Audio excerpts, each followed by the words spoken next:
Now, a woman in the United Kingdom lost her husband and had left her with the children. He had been he left in a highway accident, and later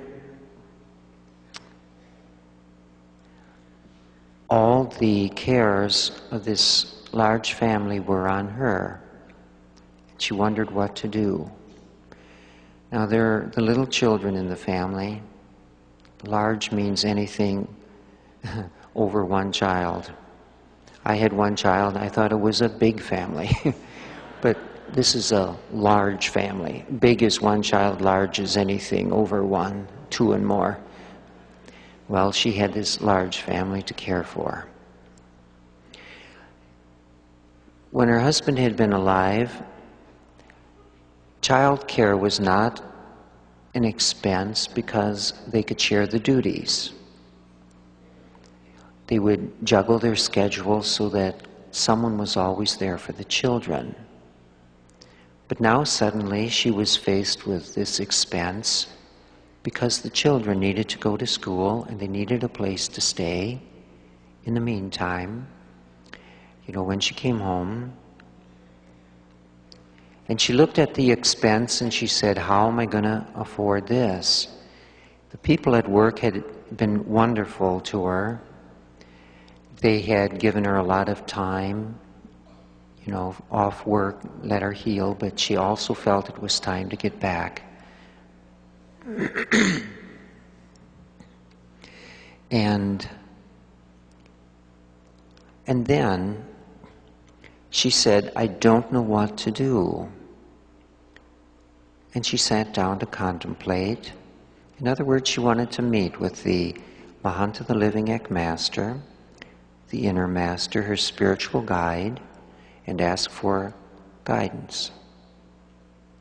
And she had just sat down when somebody's knocking on the door. She didn't even get to do the contemplation. Goes to the door, and it's her next door neighbor. Well, this neighbor, it happens, takes care of children professionally. And she and her husband had asked a long time ago. But at that time, there were no places open in the child care home. But it all worked out, and at a fair price too, so that the child care issue was taken care of. Now this woman noticed, she said, even though she misses her husband so terribly much, she can see the love of the Ek coming in and helping her in the things that need doing. Her garden out back was in terrible shape. It needed to be weeded, it needed to be worked up, it needed to be reseeded with grass too in certain places and all this. And she said, how will I be able to do this in my weakened state and the cost of the whole thing?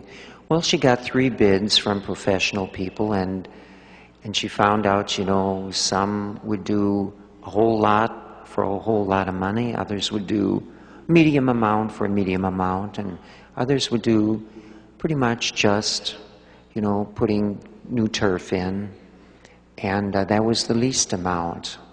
So she was speaking to her friend, several friends on the phone. She was just mentioning the different things that come up now, and she mentioned her backyard, and the next thing she knows, an Ekist comes over.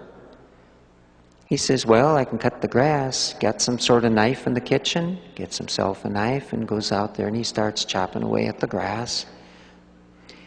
And then pretty soon another friend comes who is not an Ekist, and he loves gardening. He says, well, I'm here, show me the backyard. And so these two are out back cleaning up the backyard, and she's busy making drinks and food for them. And then this was done. And so then she called the least expensive of the professional caretakers, and I believe they're the ones who came and put in the turf, and then she and her children put in the seed, the grass seed, in the other places. And then every day she watered her backyard, watered it, and pretty soon the grass came and the lawn was looking pretty good back there in the spots that were not to be gardened. And then, of course, as soon as the grass comes, then comes the next need, the next big one, another big expense, a lawnmower. So she's thinking, a lawnmower, oh boy, that's going to cost so much. How's this going to work out? So she had looked around and she saw the things would cost a certain amount of money, and just that day, a free local paper came, and she looked in the classified ads, and there was the lawnmower for exactly half the price of a new one. But one of her stipulations had been the lawnmower has to have a guarantee. She didn't want to buy a lawnmower, have it break, and then have to figure out what to do with, to get it repaired and where to come up with money for that. She didn't want that. She said, it's got to have a guarantee. And in the classified ad, in the free newspaper from their local area, she calls up this place. Yep, there's this lawnmower. Yes, it's got a guarantee. It's still good for 2 years. She goes over, talks, bargains a little bit, and gets it for even less than half price. And so through all this, she was grateful for the blessings of the act as it had come to help her in her time of need and trouble. She misses her husband, but sometimes she sees him in the dreams, in the dream state. Then one time she and her husband were dancing, and they danced.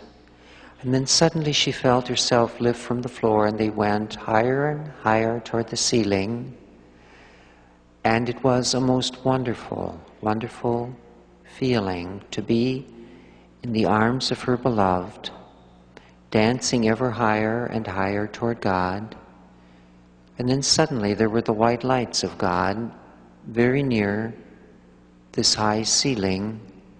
And she says, oh no, no, no higher, because I'll burn. And so then very gradually they had settled back down, and she awoke back on the bed. But then she looked back at all the miracles. She looked at the child care. She looked at the backyard taken care of, and then also with the lawnmower, and also meeting her husband and seeing the lights of God. These are just manifestations of the light of God. It's part of the voice of God. And she realized that the law of love does work. This story is about an ekist we'll call Ellen. She's been an EC member for a while, and so she renewed her membership some months ago. And when she renewed her annual membership in Eckankar, she also asked the office if they would please send the 8th discourse of the study lesson for the previous year. It just hadn't come. It got lost in the mail or something. And so the office staff very quickly sent out the missing discourse to her. And it came shortly before what was to be the last weekend she saw her father in this world. Just 3 weeks earlier, he had been diagnosed with a serious illness and had been given only a month to live. Well, years ago, when Ellen had first heard about Ekankar, she was so very excited about it because she had heard about the sound and light of God, and those two aspects of God are simply God's love in action, the voice of God. And she wanted to share the news with the two people she loved the most, her father and mother. Her father didn't very much care about it, but it was his daughter, and he loved his daughter. That's so fine. But the mother said to her daughter, after looking through some of the Ek material, she said, "I wish you wouldn't bring it in our home." And so Ellen respected her family's wishes and never spoke about Ekankar in their home again. But now as she came out, she had to always come out, and it was a trip to get there. She noticed that since she'd seen her father last, just in the last week, he had become very much more deteriorated in appearance than before.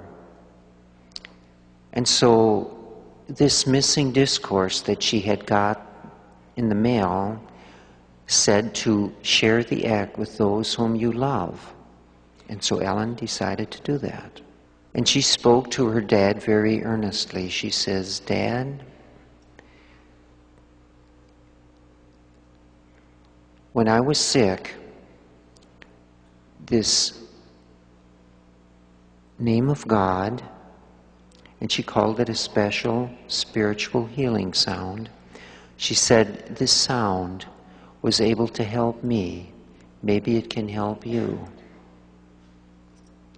And so then Ellen had to go home, and then sometime during the week she got a call that her father had become very, very ill, and they were going to move him to the hospice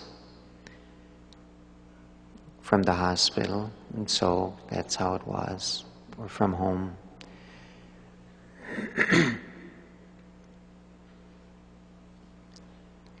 And so then it occurred to Ellen to call her sister who was there, and she said to her sister, "Would you remind Dad to sing Hugh?"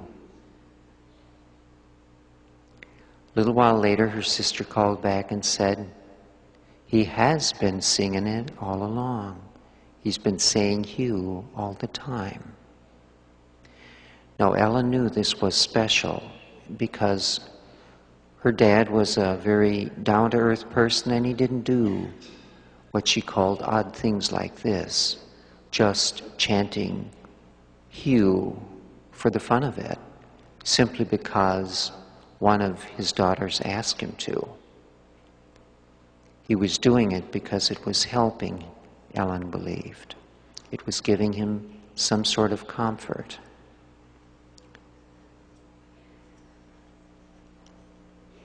And so Ellen wrote a thank you note. She said her father did pass on. He was taken to the hospice, and he was heavily sedated, and while in the sedated state, he then passed over to the other side in peace, without fear.